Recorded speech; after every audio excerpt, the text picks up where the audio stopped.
E aí pessoal, vamos começar então agora a nossa terceira aula do surdo de terceira, agora no samba reggae, né? Então, estávamos falando, na primeira aula a gente começou a entender um pouco do processo histórico, na segunda aula tivemos o entendimento do surdo de primeira e do surdo de segunda, né? Surdo de primeira que marca os tempos do samba reggae, em compensação o surdo de segunda começa a trazer um pouquinho de balanço, né? Com as batidas que já não estão no mesmo lugar da marcação, tá?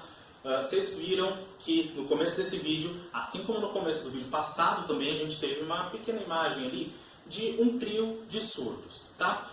Aquilo existe na realidade para o caso em que não tiver tantos músicos para tocar. Então, por exemplo, você precisa de uma formação de banda, né, para tocar em palco.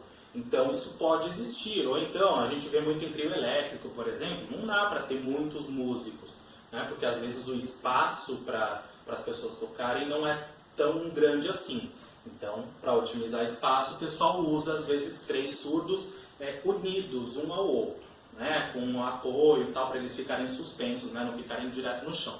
Então, essa imagem que aparece no começo desse vídeo, do vídeo passado, é isso, um trio de surdos. Lá tem um surdo de primeira, que é o maior, é o mais largo, um surdo de segunda, que é intermediário, e o de terceira, que é menorzinho.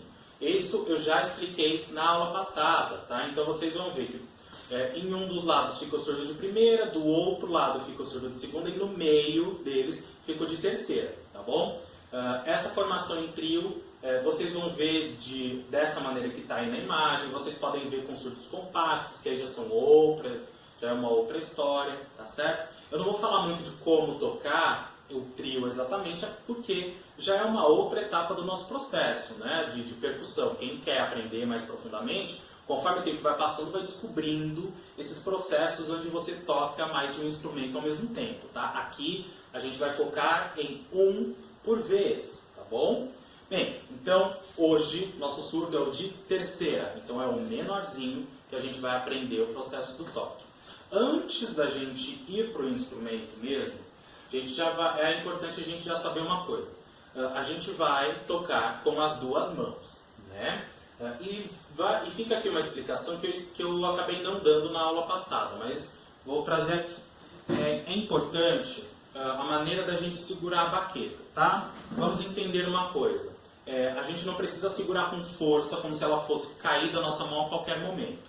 Ela precisa ficar firme, não presa na nossa mão, tá certo? Uma das coisas que a gente pode pensar, olha, é o seguinte, aqui melhor. É assim, a gente pode tentar dividir a baqueta visualmente em três partes. Não precisa ser uma divisão exata, não tá? Então, por exemplo, aqui, ó, aqui é uma parte, aqui é outra e aqui é outra. A gente vai pegar na terceira parte, de baixo, certo? A nossa mão precisa ficar inteira na baqueta, tá bem? Se ficar no meio, a gente não consegue tirar um som muito forte. Se sobrar mão para a baqueta pode sair da nossa mão como se ela fosse cair de fato, tá bem? O nosso movimento para tocar não precisa ser do braço gigantesco, como se a gente estivesse martelando, ou como se a gente estivesse cortando lenha, tá bom?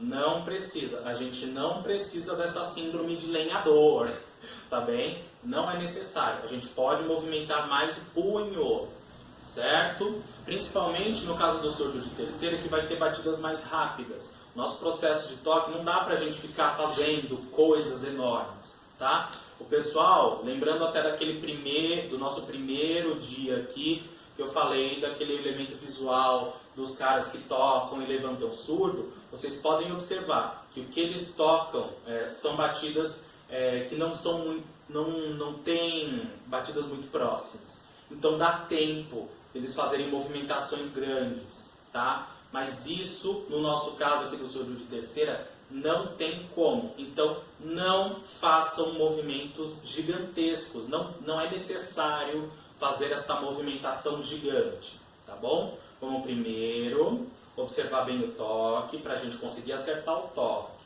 Conforme a gente vai ficando seguro, a gente passa a se movimentar um pouco melhor, o que faz com que a gente com que percebam, né, pelo menos o público que está nos vendo, perceba que a gente está curtindo o que a gente está fazendo. E aí a gente está relaxado, tá certo? Mas para isso, antes de tudo, a gente precisa se concentrar em acertar o torque, tá bem? Então, agora sim, vamos pegar aqui o nosso instrumento. No meu caso é a alfaia, mas aí é aquela história. Olha na imagem lá do começo, que é o surdo de terceira, o surdinho do meio, menorzinho, tá bom? Tem uma coisa também. Vocês viram que a pele deste instrumento que está comigo é de cor animal, né? E os surdos que aparecem na imagem, tanto da aula passada quanto a desse, tem uma pele de outro material, né? Então, que é assim, tem uma pele sintética e por cima tem uma espécie de tecido, né? Em alguns é preto, em outros é vermelho, né? A forma de tocar é a mesma, tá? O que diferencia é o seguinte: o couro, quando estiver quente, ele vai esticar mais. E no caso daqueles do surdo, tá quente ou tá frio, isso não interfere no som que sai, tá bem? O couro, em compensação, se está mais quente, o som fica mais agudo; se está frio, o som fica um pouco mais grave, porque o couro é um elemento natural e sofre com as interferências do tempo, da temperatura, tá bom?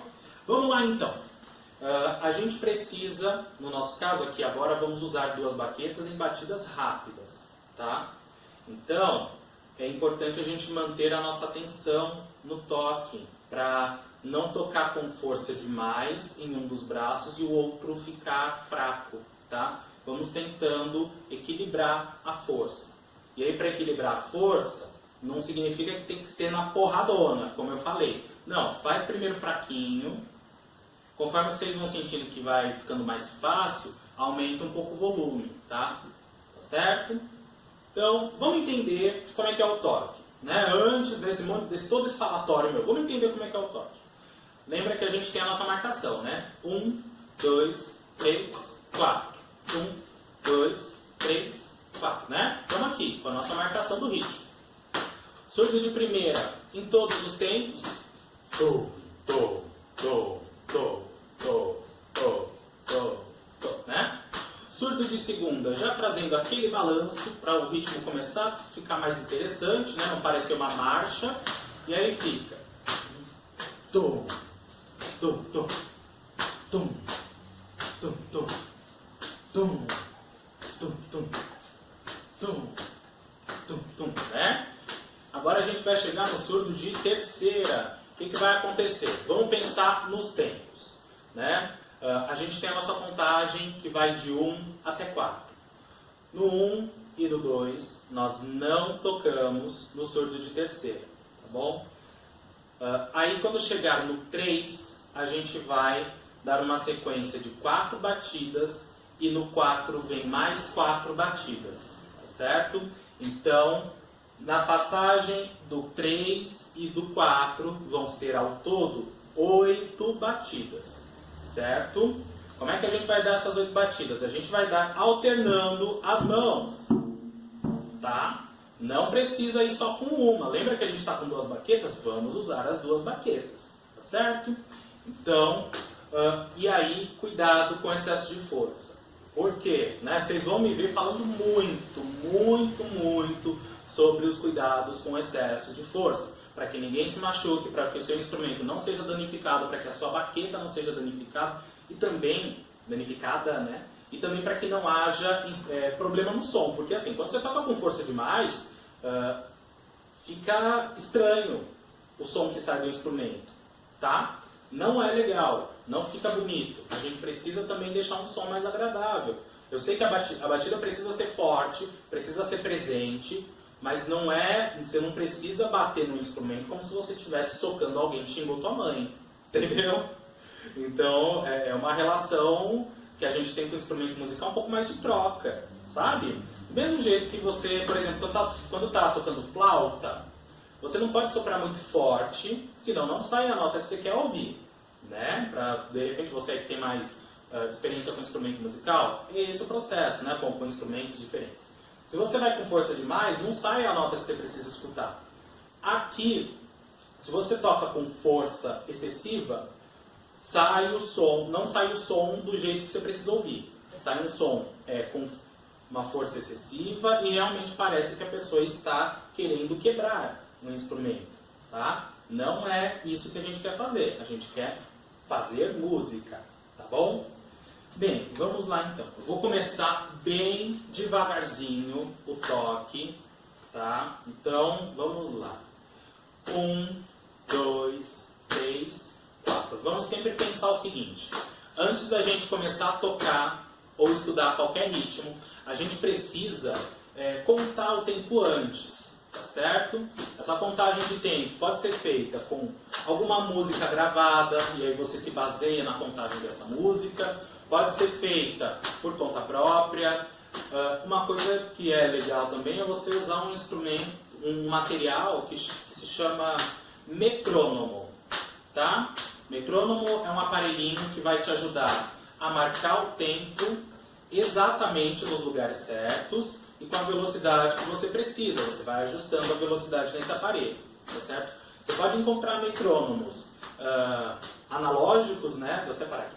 Analógicos, né? Que são o aparelhinho com uma base, você ajusta o tempo, ele fica fica fazendo isso, né? Você pode ter metrônomos eletrônicos, que aí tem bateria, você liga, geralmente esses eletrônicos também vêm com um afinador, né? Dependendo do instrumento que você queira tocar, então aí você já tem essas duas funções no mesmo aparelho, né? Então você ajusta o tempo em números, né? A velocidade na música é dada em batidas por minuto, tá bom?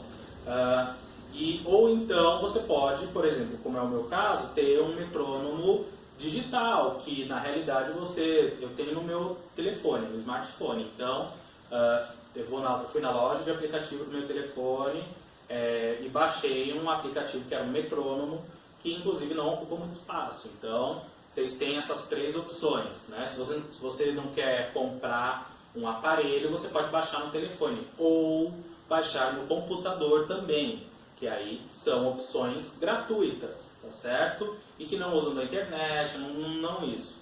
Ou ainda, vamos lá, uma quinta opção. Você pode procurar na internet mesmo, assim, se você souber a velocidade que você quer, você coloca lá, não sei quantos BPM. Vamos colocar um exemplo.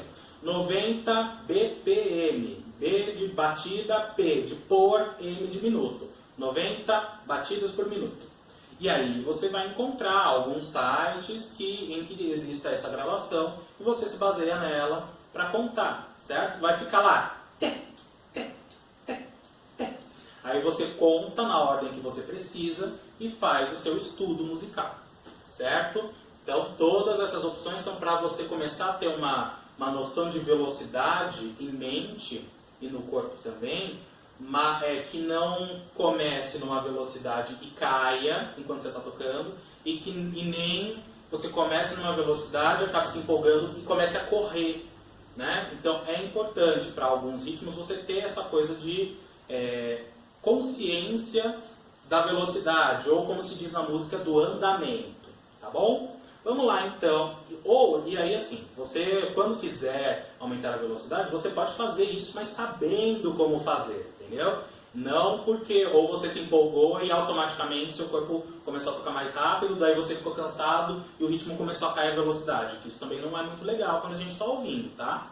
Vamos lá então, agora sim, pro toque, ó, 1, 2, vai ser devagar mesmo, tá? Por enquanto. Daqui a pouco a gente acelera um pouquinho a velocidade.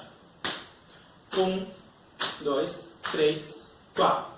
1, 2, 3, 4. Atenção no que eu falei, hein? 8 batidas começando no 3 e aí passa pelo 4 também, tá? 4 batidas no 3, mais 4 batidas no 4.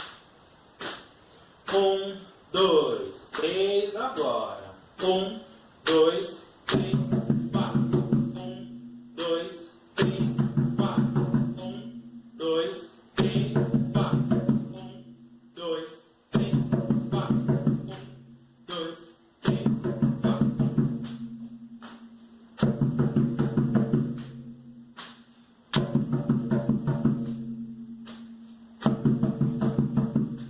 Cuidado para não tocar com força demais.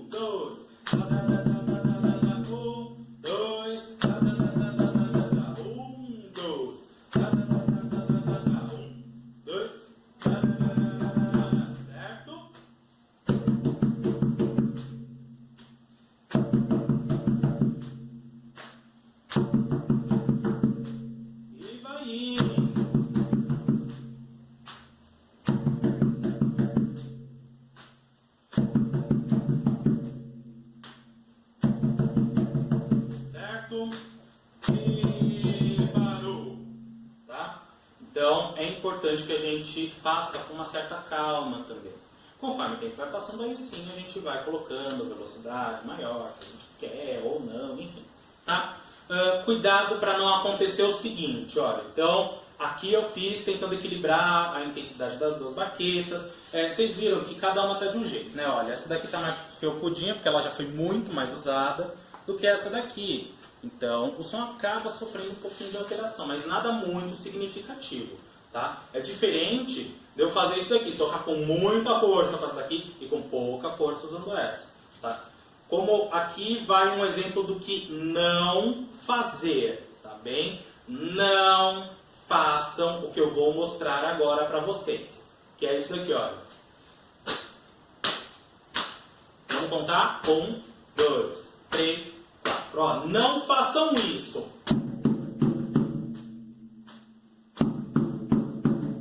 Como, né?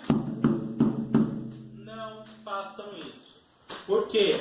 Vocês viram, inclusive pelo movimento. Aqui foi muito mais forte do que aqui.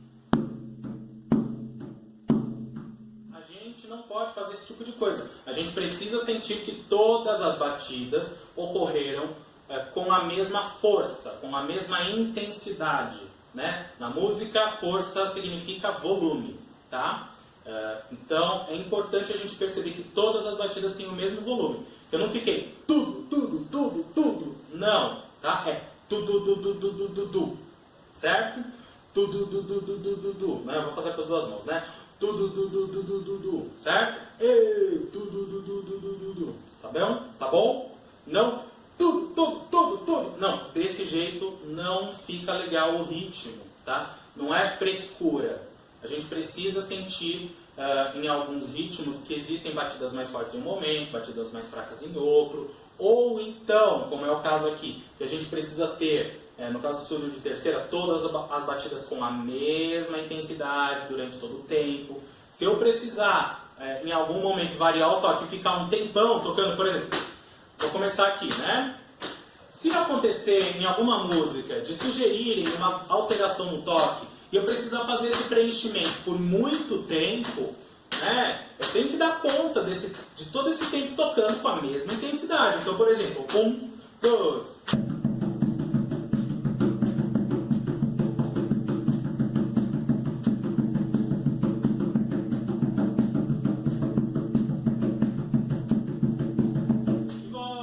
Entendeu? E em vez de eu fazer isso daqui,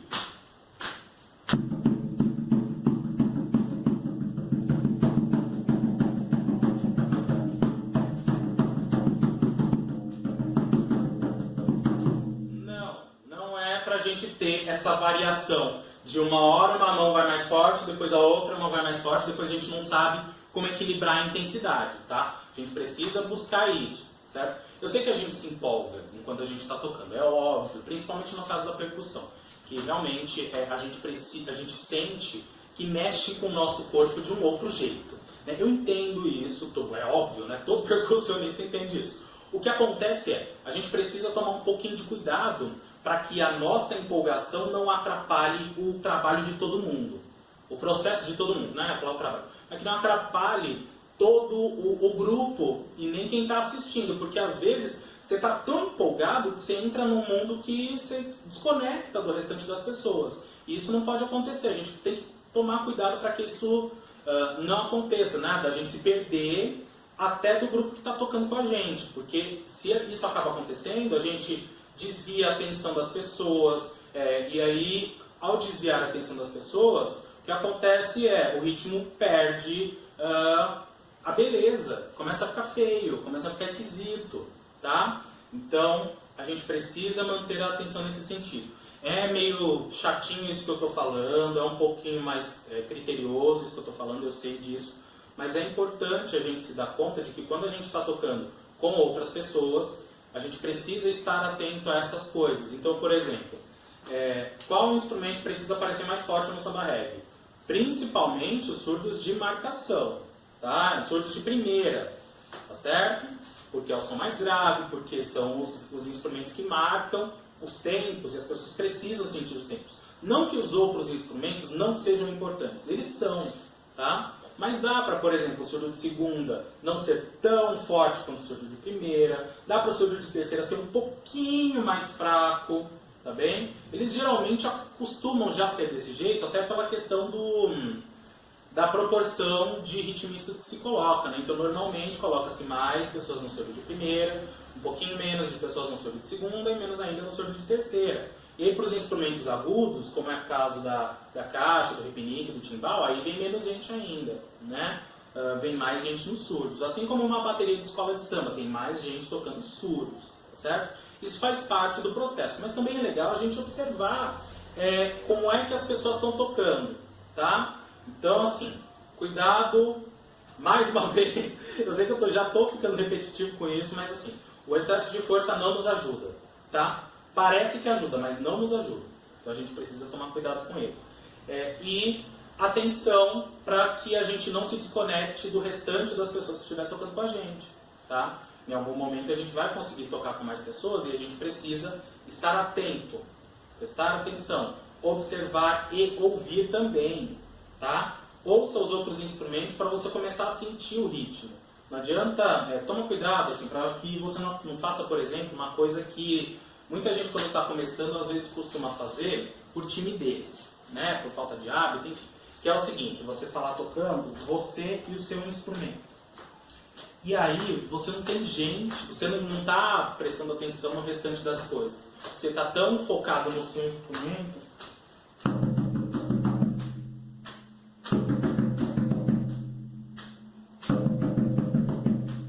Você não vê o resto. E é importante você ver o restante, você ouvir o restante também. Porque se você fica tão focado assim, você tira a atenção do seu ouvido. E música, sob qualquer ponto de vista, sob qualquer perspectiva, o que mais a gente precisa ter é atenção na nossa audição, tá bom? Precisamos dar atenção porque a gente escuta, mais atenção para o que a gente escuta do que para o que a gente vê, tá bom? Então é importantíssimo isso, beleza? Vamos então agora, vamos manter o ritmo um pouquinho mais rápido, né? Então, lembra que a gente já fez o surdo de primeira na aula passada, o surdo de segunda também na aula passada. Mas vamos começar a fazer isso aqui com uma certa rapidez, tá? Então, passinho que vai nos ajudar a marcar o tempo. Ó, gente, não precisa fazer grande como eu estou fazendo aqui. Estou fazendo grande pela questão do vídeo, tá? Mas pode fazer, ó. Pode fazer pequenininho. Tá certo? Então eu vou voltar aqui pro meu. Já está um pouco mais rápido do que da outra vez, né? Vamos ficar atento. 1, 2, 3, 4. E aí a gente começa a tocar, né? Conta primeiro para começar depois. 3, 4. Agora. 1, 2, 3, 4. 1, 2, 3, 4. 1, 2, 3, 4. 1, 2, 3, 4. 1, 2, 3, 4.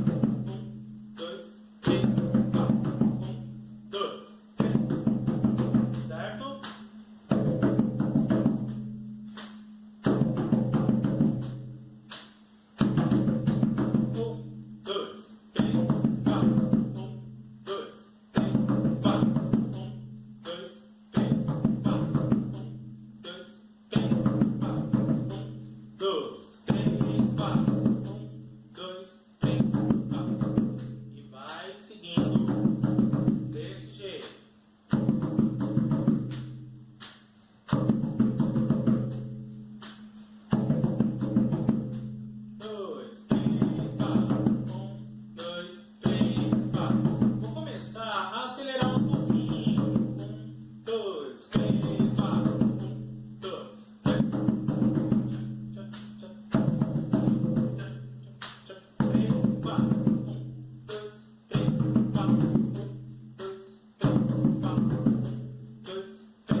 Vocês estão vendo que até agora a alfaia não saiu correndo, né?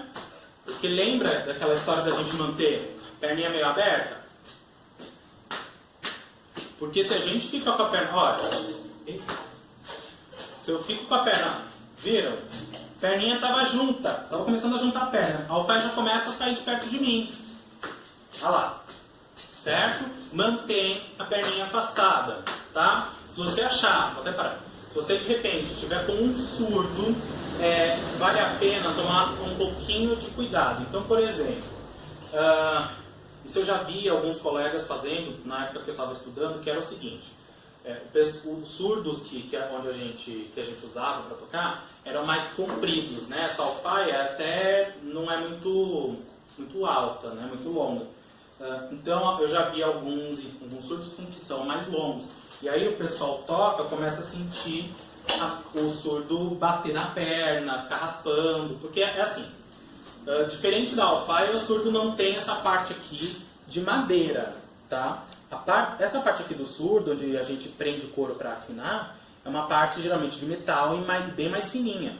Então, e às vezes ela não tem um acabamento tão legal, então acaba acaba raspando, arranhando, né? A gente às vezes fica com alguns machucados, tá? E aí, o que a gente pode fazer para evitar esse tipo de coisa? A primeira providência que pode ser tomada é, se você tiver condição de ter uma joelheira, né, no caso duas joelheiras, use as joelheiras. Outra coisa, pode usar uma calça, use a calça comprida, não toca de bermuda, porque aí, assim, usa aquela calça que se rasgar, você não vai sofrer, entendeu? Que tá tudo bem se sofrer. Então, uma jeans que já não esteja tão nova, né, que você goste, mas... Né, não ache que seja um problema ela rasgar na perna, tá? Então use esse tipo de roupa, não é pela conveniência, assim, aliás, é pela conveniência, não é pela questão estética, não é para você ficar bonito tocando, mas assim, para você sofrer um pouco menos, para você sentir um pouco menos de incômodo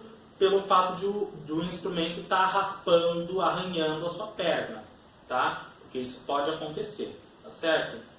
Então, esse tipo de cuidado eu acho que vale muito a pena. Para qualquer surdo, tá, gente? Para alfaia, talvez nem tanto, porque como é de madeira não é algo muito reto ou pontiagudo, aí não corre tanto risco de machucar a perna, tá bom? Gente, estamos chegando então no nosso finalzinho. Obrigado pela atenção de todo mundo. Caso vocês tenham alguma dúvida, deixa aí nos comentários. Compartilhe esse vídeo com quem vocês acharem que goste do assunto. Agradeço mais uma vez a atenção de vocês e nos vemos na próxima. Tchau!